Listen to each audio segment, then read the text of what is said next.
He really is. He was a good interview, and I had not seen him in many years. And we have a mutual friend. His brother married someone who worked at a publishing company. It could be BMI or ASCAP, I forget which. That's kind of how we sort of maintain staying in touch. But he's mostly in Europe most of the time. But if not for Celine's name, if not for her, she helped sort of connect the dots. And she has actually, Celine owns a company, Juju Jerky. Oh, I know them. Who sponsors Honey Pot Radio. Yeah. And she actually, I think she sent some here to KNEC. I'll have to go to our mailbox and see if it's there. But yeah, if not for that connection, she actually helped put it in motion, and Jean did the show. Cool. So I obviously wanted to speak to him for many years, because I remember not only the Plasmatics, but he was in Little Steve and the Disciples of Soul. And then he did put out a project called Voodoo X, which was on that Shocker soundtrack. It was kind of a one and done deal, but he was in the body of our interview. I sort of said, you really stood out.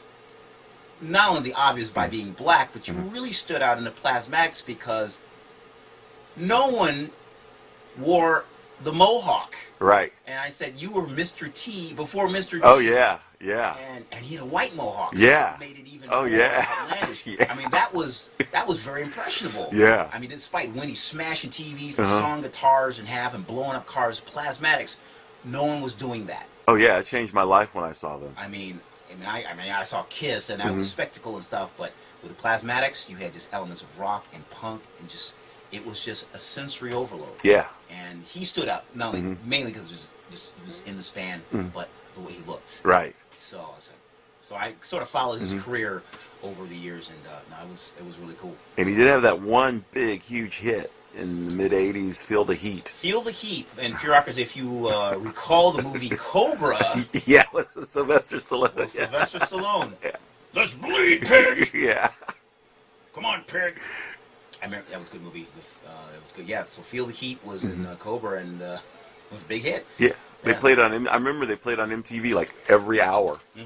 From Drums Along the Mohawk. Yeah. That's right. So yeah, he does well. He does well with all the different projects he's involved with. But that was a great guest to have. What other guests have you had on here that you? Oh, I've had. That you really remember, and we're glad they came. I'll give you a handful. Okay. I'll give you a handful because after 9 years, it gets a little fuzzy, a little distant. Dee Schneider, Twish's sister. Cool. Yeah. Most recently. Another writer. Yeah, another writer. He has his show, Hair Metal, Hair Metal show, and he was good. Except that was cool. That was back in March. Was Udo with them? No. Udo actually is still doing his solo project, Udio, and they have a new singer now, Mark Tornillo from TT Quick. Okay. And they were out here doing a video, and through the director, I was able to get a hold of them and then the manager and have them come in the studio. So it had been the first time them being in the KNEC studio, so that was kind of a big deal for me because I got to not only introduce the new singer, but Peter Baltes and Wolf Hoffman joined him, so obviously a big Accept fan. Glenn Tipton, Judas Priest, guys in Typo Negative was great. Yngwie Malmsteen. Oh, cool. I got him the day before he was inducted at the Guitar Center Rock Walk of Fame, so that was really cool. Love Yngwie. That was a good score. Biff Byford of Saxon, he called in. It's Doro Pesch. Oh, cool. She's called in and was in studio last year. So those are just some of the few that. You got Lemmy in yet? I've had Lemmy call in, but not in studio. Lemmy's been in studio with some of the other jocks who do other shifts here at the show, but no. But we've had Lemmy here at KNEC, and I think he's also he's been at the 105.5 days. I mean, okay, yeah. No show, nothing is complete if you gotta have Lemmy. Well, he's biker royalty. Hey. It's like the Motorhead logo and Lemmy. He is biker royalty. Amen to that. Amen to that. So and that's where I got the name for the magazine. Oh, really? Yeah. Chopperhead? Okay. Chopperhead. I was trying to think of a name, and and I was listening to Motorhead, and I was a Motorhead fanatic, and I Okay. just thought, well, if you're crazy about bikes, you got to be a Chopperhead, you know. And then years later, when I met him, and he said, "Yeah, I'll do the cover," and we became friends. I was Now he just blows my mind to this day. now did he do the very first issue of Chopperhead? No, it was like years later, like 4 or 5 years later, Okay. and he's been a friend ever since. Well, good deal.